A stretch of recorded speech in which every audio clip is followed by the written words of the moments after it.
Welcome to the C.L.I.M.B. This is a show dedicated to helping singers, songwriters, and indie artists like you create leverage in the music business. That's what you're going to need. What is leverage, you ask? Leverage is the power to act effectively. It's a strategic advantage. It means that they want you more than you want them. They need you more than you need them. Whether you're a songwriter looking for a publishing deal, whether you're an artist looking for a record deal, you're going to need leverage to make it in this music. It's not just about your talent. And that's why we called it the C.L.I.M.B, C.L.I.M.B, creating leverage in the music business. The genius that came up with that is my good friend and my co-host, Mr. Brent Baxter. Brent is an award-winning hit songwriter with cuts by Alan Jackson, Randy Travis, Lady Antebellum, Joe Nichols, and more.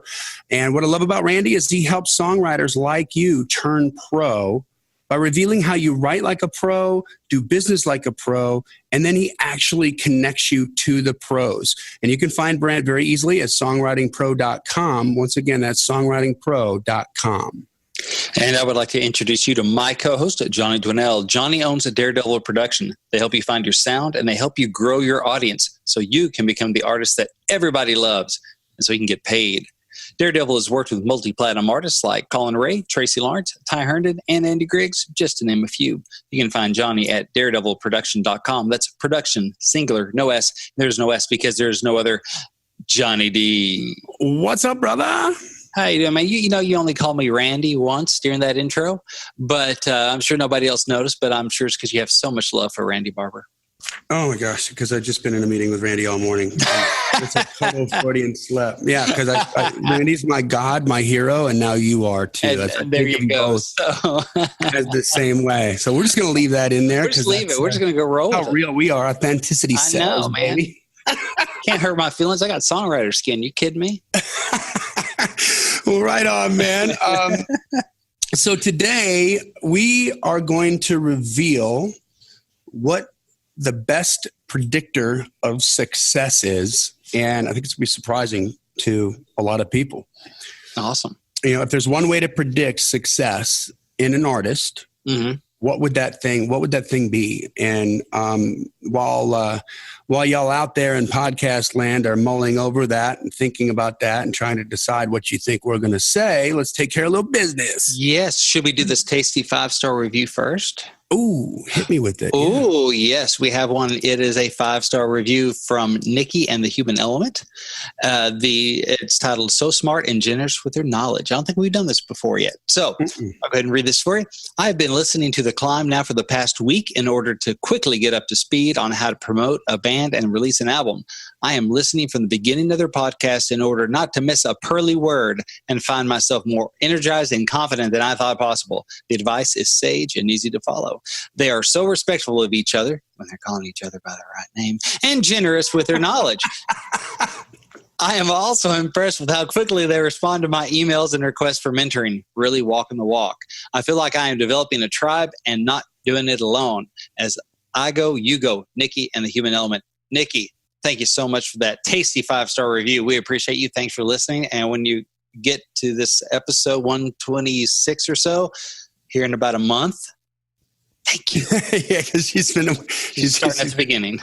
That's right. Yes, thank you, Nikki. And she did contact us for consulting, and man, we had a great meeting. And they're from New York, and her and her husband we just talked about the music business stuff she's trying to do, and really helped her craft a custom plan for what she's doing. And you would like this stuff that they do. It's off center. It's like this jazz groove soul thing that's just really neat, man. And cool. I really enjoyed their music. So thank you, Nikki. Thanks for sharing that with our community and for sharing your music with me. And I'm so blessed and pleased that what we talked about is actually working for her. So that's cool. Awesome. So what other business we got? Well, hey, if you haven't joined the C.L.I.M.B community yet, please do so. Man, how active I'm just so excited about everybody helping everybody else. And there's a lot of activity on the C.L.I.M.B community. People talking about songs, about lyrics, about melodies, about marketing, about everything that the C.L.I.M.B podcast entails. And they're helping each other out, Yeah. And And it seems like every day that I go there, there's another handful of people that we're going to let in. So just search for the C.L.I.M.B community on Facebook. You have to ask to be let in. We let everybody in, but if you continually become obnoxious and spammy, we will roadhouse you. We're not afraid to do that. So be good boys and girls. And Brent and I, still, at some point, this may not be the truth, but as of now, we're still pretty good at commenting and getting in touch with anybody that asks a question on that. Yeah. We try to be helpful as much as we can. Yeah. And on the podcast, subscribe. Make sure that you get the full episode every Tuesday and the mini-sode every Friday. And you don't have to think about it. You don't have to worry about finding us and whether or not you catch the right social media thing. It's just right there, ready to go whenever you're ready to go. Mm-hmm. And share it. If you like this, there's no better way for us to come in contact with a new listener than a referral by you saying, hey, this is cool information. You're going to like it. There's going to be something in there for you if you're a songwriter. There's going to be something in there for you if you're an indie artist who writes songs. There's going to be something in there if you're an indie artist trying to market yourself that's going to help you make a move today and get better. So share it with other people. It'll make you cool. And I'm missing one thing. What am I missing? Let's see here. You already did leave a rating and review. Yeah, we go. Rating and review. Be as cool as Nikki Neriden and leave a 5-star rating and review. Tell everybody what you think about this. If we helped you, let them know, because it helps people who are thinking about spending a little bit of time to get to know us.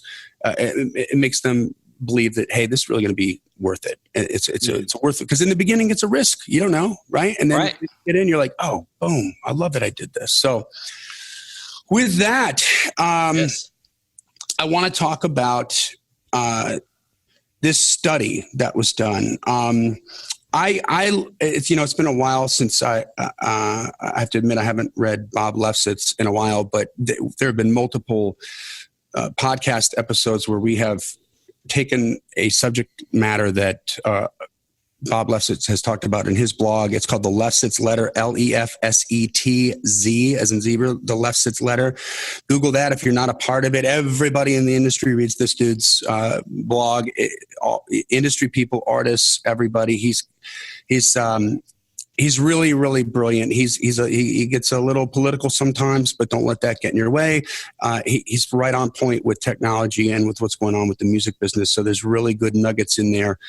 If you know how to find them. And he wrote a blog a while back here about it was a study that was done by the University of Pennsylvania. It was a psychology professor named Angela Duckworth, and 100% of the 2,800 subjects studied showed that grit, which is defined as passion and perseverance over long-term goals, is the best predictor of success. Now, I'm going to read that again because this is so important. Grit is the best predictor of success, even when it's negatively offset with poor or mediocre talent.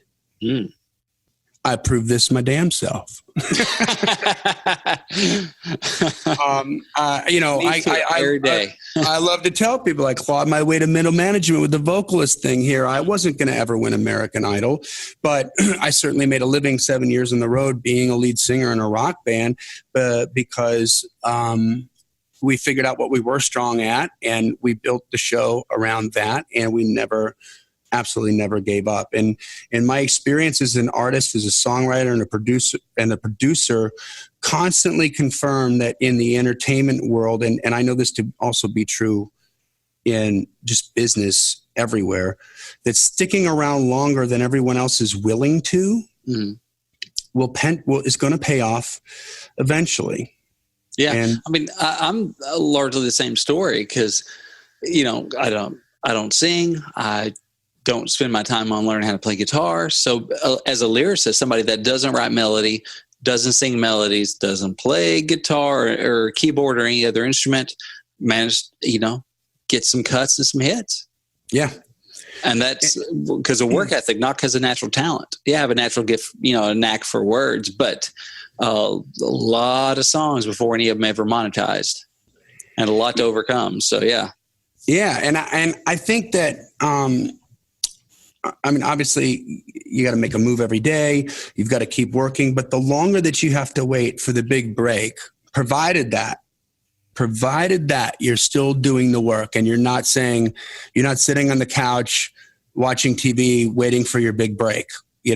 Like as long as you're working, as long as you're making a move every single day and you're trying to improve your art, you're trying to improve your show, you're trying to improve your songwriting, your playing and your business and your networking and your marketing, as long as you're making moves on all that stuff, the longer it takes for your, quote unquote, big break, the more prepared you're going to be to handle it emotionally and business wise. Yeah.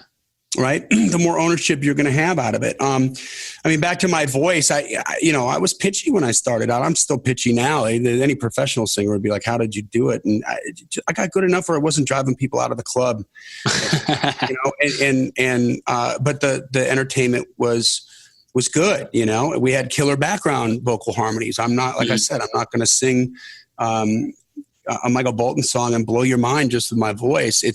There was a collective effort, and I knew that. And the perseverance of getting through all the 1,000 speed bumps we have just to get to the point that we got to was exactly everything that got me there. And the more you're in it, the more you learn. We were just 4 kids from a small town in southeastern Wisconsin who somehow managed to make a living touring for the better part of 6 years before social media, before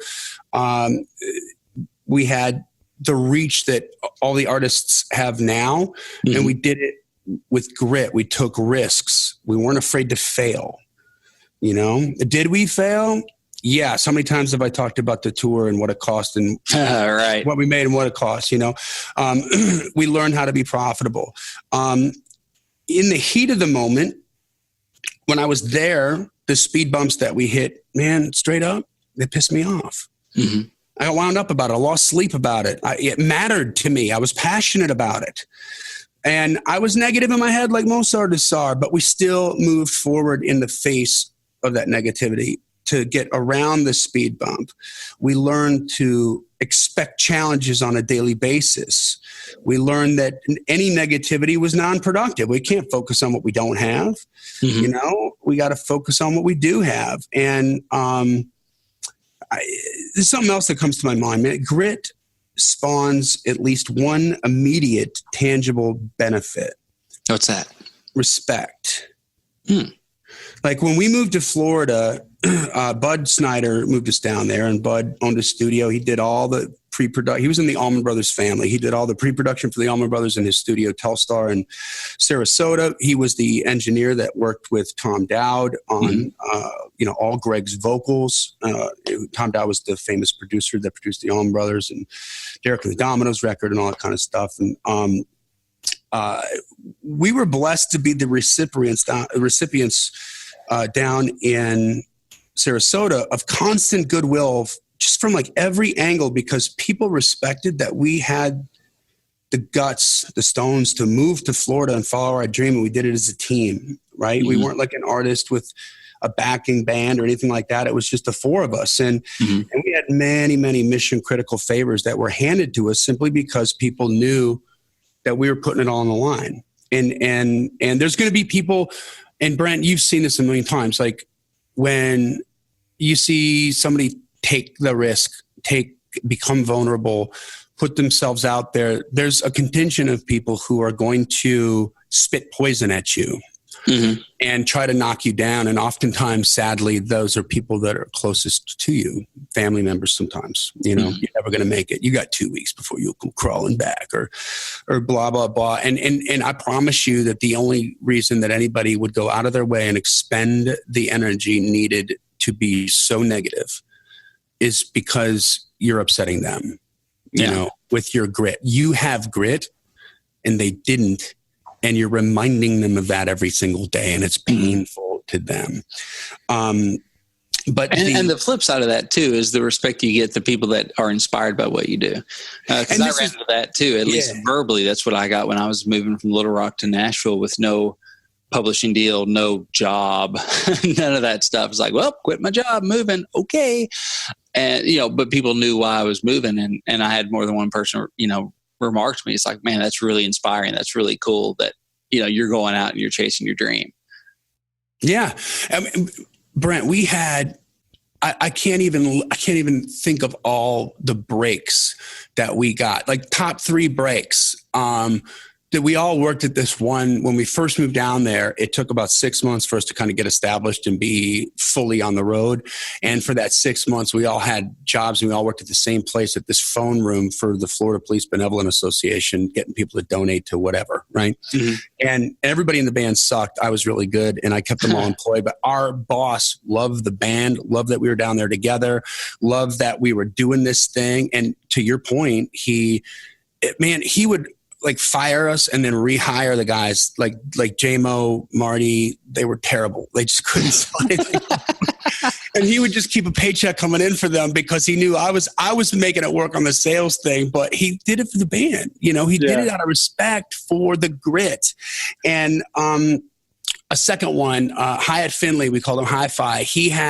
There's a huge chain music store down there. But this is before Guitar Center existed, but it was called Thoroughbred Music, and they have a really big business. And that's where most people went. Hi-Fi owned this little mom and pop music store that was overshadowed by big Thoroughbred Music's multiple locations and all that. Man, this guy just went out of his way to make sure we got more than what we should have got on trade-ins and stuff when we were desperate for this guitar head or that guitar or whatever to keep us on the road and to keep us working. And we gave him every ounce of business that we had to give him every week with drumsticks, guitar head, or drumsticks, drum heads, guitar strings, whatever the sort of normal road stuff you got to buy every week, to keep going. Like we did all that through him. But man, we that was all because he just would flat out tell us, like, I can't believe you guys are down here doing this. I'm going to do whatever I can to support you, So again, to your point, like there's really great people that come out of the woodwork and say that. A family that came out and so we would be down there 3 different Thanksgivings. We had to work around Thanksgiving and couldn't afford the time to get home and come back. And so we were invited to their amazing house to have like 3 turkey dinner, like just treated like kings. And you know what? They love the grit. And I think of the story from, if you ever read the book on Paul Mitchell, the hair salon, the hair product guy. With your hair, I can understand that you've read that. Yeah, it's what? I said with your hair, I can understand. Not for nothing. I needed some, I need a little input on the spikes, and Paul was there for me. He was there for me. But he talks about when they started that company, they were selling that stuff out of the trunk of his car in Europe, and they had. Think about what it takes to make shampoo. You got to have somebody to actually make the shampoo. Mm-hmm. You got to have a bottle to put the shampoo in, and label and all that. A label, yeah, all that kind of stuff. Well, he's like, man, we were on net 30 with all of our vendors that were providing that stuff, and he's like, I can think of like 750 different times when we should have gone belly up, but we got an extra week out of the vendor, and we got a big order through, and then we were able to pay up what we needed to pay up, and that's how they built that empire. That's grit. Mm-hmm. That's great when 1,000 people could come in and say, well, this is stupid. You're not making any money. Like, what are you doing? Well, I believe in it. Yeah. And now how big is it? Like huge. Yeah. You know, Winston Churchill said that responsibility is the price of greatness. And the longer you continue to pursue excellence in music, in the music business and songwriting, the more you learn about how much responsibility is required to make it happen. And the more responsibility you take, the closer to greatness that you get, I mean, you must know a bunch of people who on paper look like they were doing nothing, right? Nothing, going backwards. Any normal, rational person would be like, this is the dumbest thing I've ever heard of. You need to go do this or go do that. And then boom, that's right when they turn the corner and they got a break, which led to the next break, which led to the next break, which now they make some kind of a living, making that happen. I mean, that's everybody. I mean, everybody in the music business seems like, we're like every writer I know that's successful, every myself was all like skimming along the bottom, nothing much happening until it started happening. When we work with an artist, obviously, I mean, talent factors in, but I see more really, really talented artists with no grit than I see mediocre artists with all the grit in the world. And, if there's an artist out there that made you want to become an artist, or a songwriter, made you want to become a songwriter, whatever, like there are some that are out there and you're just like, man, what are they suck. How are they famous and rich and I'm not? Right. Grit.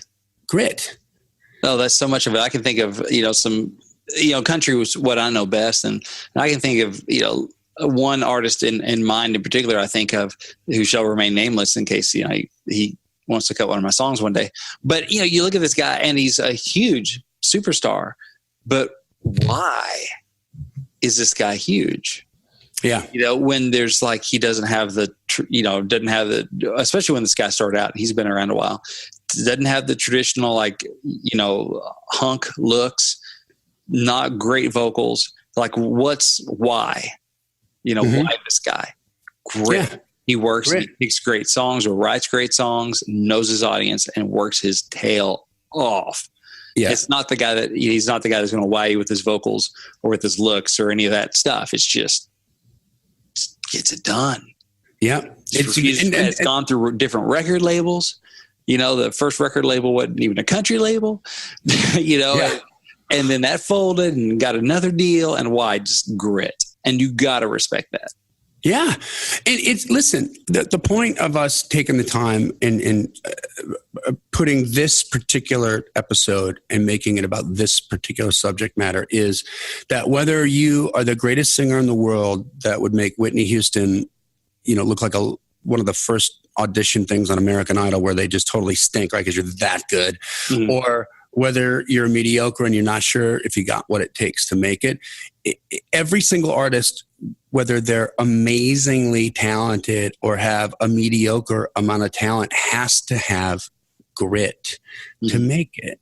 That's the one thing that's not only is it the best predictor of success, let me rephrase. The reason it's the best predictor of success is because you can't have it without grit.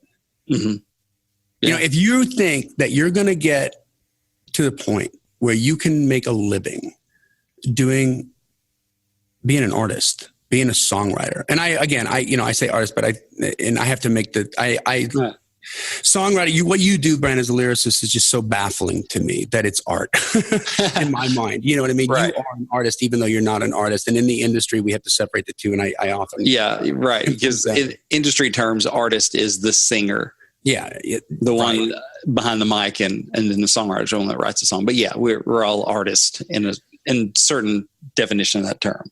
But I'll rephrase. So if you're going to make a living doing your art, right, doing something in this business, then you have to have the must-have is the grit. Everything else you can learn along the way. Right? You can learn to be a good enough singer and be a better performer and connect with the audience than somebody who's maybe vocally 10 times better than you, right? But can't connect with the audience. If you're a songwriter, you can get better if you're pursuing excellence and you have the responsibility and the self-awareness to continue to improve. Your grit will bring you from point A to point B and get you into the right circles. And don't worry about how it looks on paper. And the more people that are telling you you're an idiot, means you're probably doing it right. Like,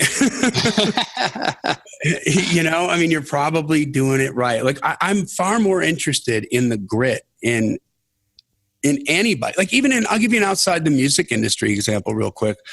I was setting up sales offices for this electronics product that I was selling, that walk on water product. And we were in Boston and we were interviewing all these sales guys. And I remember it's one sort of usual suspect after the other. These guys they've been in the electronics industry for 25 years and they have these relationships and they're telling me about this and about that. And I was like bored. And this one kid comes in and I liked his energy right away. I could feel his grit, you know, young guy. And he's like, we're like, what are you here for? He's like, well, I tell you something. Straight off the bat, I don't know anything about electronics. And now I'm interested. Like, what? How bold does he have to be to show up to an interview about selling electronics and start off with, I don't know anything about what you guys are doing. And so now I'm just interested, you know, okay, why are you here? Well, I'm in the home business. I make homes. And he said, I recently got married and in the home business, if you're going to make a profit, you got to cut corners. And I hate cutting corners. It doesn't sit with me. Like he's telling me it's against his core values, you know? So he said, I promised my wife I'd get out of it. And so that's why I'm interested in this. And so one of the questions in the interview we asked him was like, what's one of the things you're most proud of? And he tells me, well, all right, well, we're finishing up this one home, but we're not done with it yet. It's at the end of a cul-de-sac. And he goes, we're working. It's got a big picture window in the front of the house, and we're finishing something up in there. I don't know if it was drywall or whatever. And he notices this car come down to the cul-de-sac, and it stops, and it's there for a little while he's working. He's like, well, that's weird, whatever. Then they drive off, and I don't know, an hour later, the same car comes back. And he's looking again. And then he kind of notices, right when he notices the same car, they drive off again. And a short time later, it comes back again, the third time. And he drops whatever he has in the tools and runs out in the middle of the street in front of him and says, stop. And then people are freaking out. He's like, you've been down here 3 times. Why don't you walk in and take a look at it? I know you're thinking about this house. Because we sold it. I was like, you're hired. Like right there. That's what I wanted. Grit. Like, you know what? Like you can't script that. That's just his. That's just the will to make it happen that birthed that story and that success and that win, you know, and that's what it takes to make it in this industry. You just got to be willing to stick around longer than everybody else. And that's the thing, because it's a no business. You know, show business is a no business. You can hear no again and again. And you got to have that grit to take them and keep on trucking. Yep. Because everybody gets tons of no's, even when you're successful. How many haters do the biggest artists on the planet have? Tons of them. Few people have more haters than artists like Taylor Swift, you know? Oh, yeah. Artists like Drake. Yeah. Whoever it is.